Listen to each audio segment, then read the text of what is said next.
Today, we're going to talk about 5 big reasons why your stomach gets bloated and how you can make it stop quickly. Bloating happens when your belly gets filled up with gas or air. It makes your stomach feel big, swollen, and uncomfortable. If bloating only happens now and then, it's not a big deal.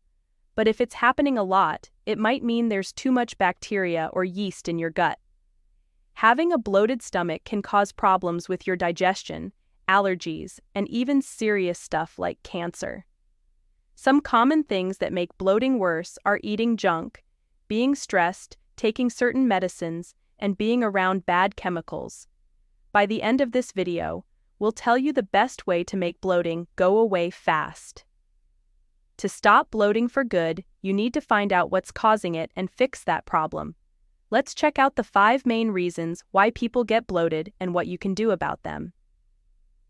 First up, let's talk about the main reason behind it all. Number 5. Small intestinal bacterial overgrowth.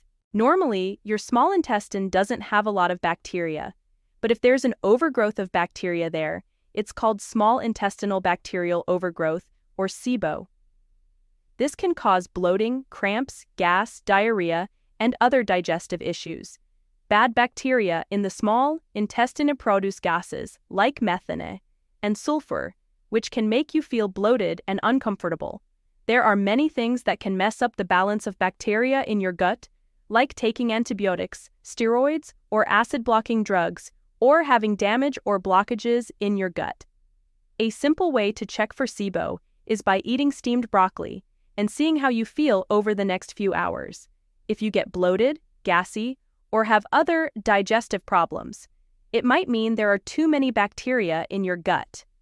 To treat bloating caused by SIBO, you can try a low FODMAP diet.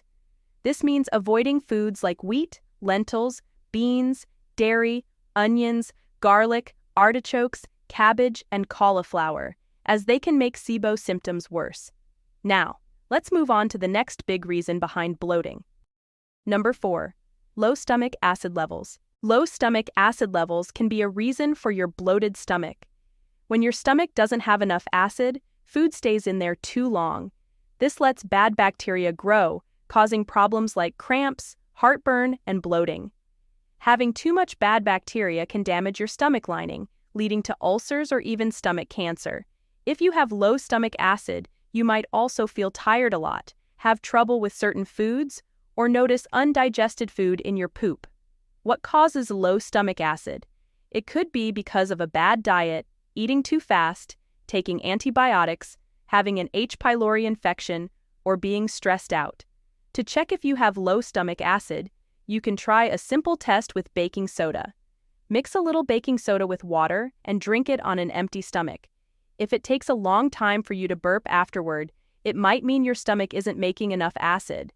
To fix this, you can try betaine HCl supplements, but make sure to follow the instructions carefully. Now, let's move on to the next cause of bloating. Number 3. Poor gallbladder health. Your gallbladder is a small, pear-shaped organ located in the upper right part of your belly, just below your liver. Its main job is to release enzymes that help break down fats in the food you eat. To help digest fats, the gallbladder releases bile, which is a greenish-brown liquid. Bile is made in the liver and stored in the gallbladder until you eat. It helps mix fats with water, so your body can absorb important fat-soluble vitamins like A, D, E, and K. Bile also helps break down sugars and removes waste from the liver. But if the tube carrying bile from the gallbladder to the small intestine gets blocked, you might feel pain in your upper belly, nausea, gas, and bloating, especially after eating fatty foods like coconut oil, butter, avocado, eggs, fatty meat, and nuts. If your bloating is because of a problem with your gallbladder, you can try adding bitter herbs to your diet. These herbs can help cleanse your liver and improve gallbladder function. Some examples of bitter herbs include ginger, arugula, endive, cilantro, turmeric, dandelion, fennel, mint, milk thistle, yarrow, leeks, and parsley. Now, let's move on to the next big reason behind bloating. Number 2. Candida overgrowth. If you often feel bloated, along with mood swings, sugar cravings, and fatigue, It might be because of Candida overgrowth. Candida is a type of yeast that's supposed to be in your gut in small amounts to help with digestion. But when there's too much sugar, an unhealthy diet, or too many toxins, Candida can grow too much. When Candida overgrows, it can release toxins into your body, causing problems like liver issues, immune system problems, and even cancer. Common signs of Candida overgrowth include athlete's foot, toenail fungus, skin rashes, mood swings, urinary tract infections, brain fog, autoimmune diseases, allergies, and low energy.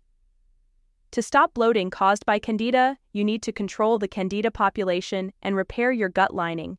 Some foods that can help kill Candida and reduce inflammation include coconut oil, olive oil, apple cider vinegar, ginger, garlic, cinnamon, lemon, wild-caught salmon, and cruciferous vegetables. Now, let's reveal the number 1 root cause of bloating. Number 1. Food sensitivities. Abdominal bloating could be one of the first signs that you're sensitive or intolerant to certain foods. Other symptoms of food sensitivities vary from person to person.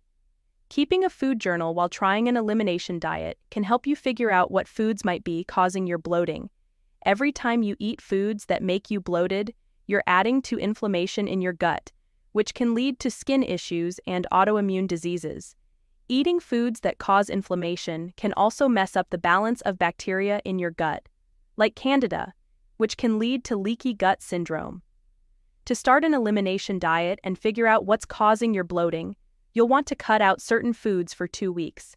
These include vegetable oils, gluten, dairy, refined sugar, corn, soy, eggs, grains, shellfish, tree nuts, legumes, and nightshade vegetables.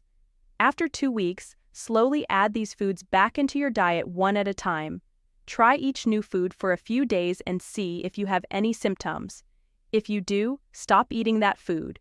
Overall, it's a good idea to avoid highly inflammatory foods like gluten, refined sugar, and vegetable oils. This can help reduce bloating and improve your overall health. Now we've covered all the root causes of bloating. If you're struggling with bloating, trying these strategies might help you find relief. Now, let's discuss the number 1 method for getting immediate short-term relief from bloating.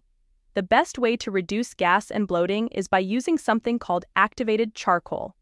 Activated means the charcoal has been treated with oxygen at very high temperatures to make it more porous.